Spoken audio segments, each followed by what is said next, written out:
Breaking news చూస్తున్నాం. ఆంధ్రప్రదేశ్ ముఖ్యమంత్రి చంద్రబాబు నాయుడు అధ్యక్షతన సచివాలయంలో డేటా ఆధారిత పాలనపై సదస్సు జరిగింది. ఈ సదస్సుకు మంత్రులు, కార్యదర్శులు, హెచ్ఓడీలు హాజరయ్యారు. జిల్లాల కలెక్టర్లు, ఎస్పీలు వీడియో కాన్ఫరెన్స్ ద్వారా పాల్గొన్నారు. ఈ సందర్భంగా ముఖ్యమంత్రి మాట్లాడుతూ దీర్ఘకాలిక, మధ్యకాలిక, స్వల్పకాలిక లక్ష్యాలకు అనుగుణంగా ప్రణాళికలు రూపొందించుకొని పౌరులకు సుపరిపాలన అందించాలని సూచించారు. కూటమి ప్రభుత్వ లక్ష్యం కూడా అదేనని ఆయన అన్నారు.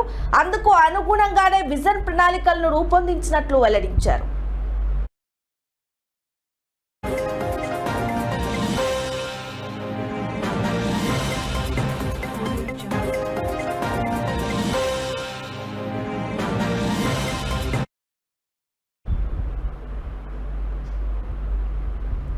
ఇక ప్రజలకు మెరుగైన సేవలు అందించాలన్నదే అధికారులు, ప్రజాప్రతినిధుల ప్రాధాన్యత కావాలని వ్యాఖ్యానించారు.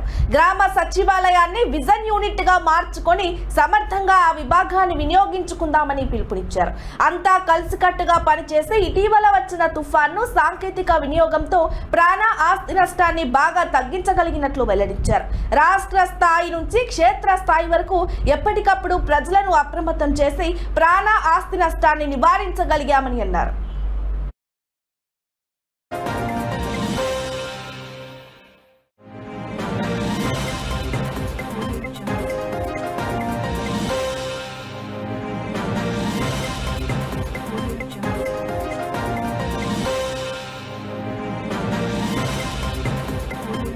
టెక్నాలజీ అంతా కూడా అడాప్ట్ చేసుకొని దానివల్ల ఇటీవల కాలంలో ఏదైతే సైక్లోన్ వచ్చిందో ఆ సైక్లోన్ని సమర్థవంతంగా టోటల్ టెక్నాలజీని ఉపయోగించుకొని మనం ముందుకు పోగలిగాం. దానివల్ల చాలా వరకు మనకు మంచి ఫలితాలు వచ్చే పరిస్థితి వచ్చింది. అంటే ఇది ఒక ఎక్కడికక్కడ టెక్నాలజీని పర్ఫెక్ట్గా ఉపయోగించుకున్నాం. ఇంకొక పక్కన ఏదైతే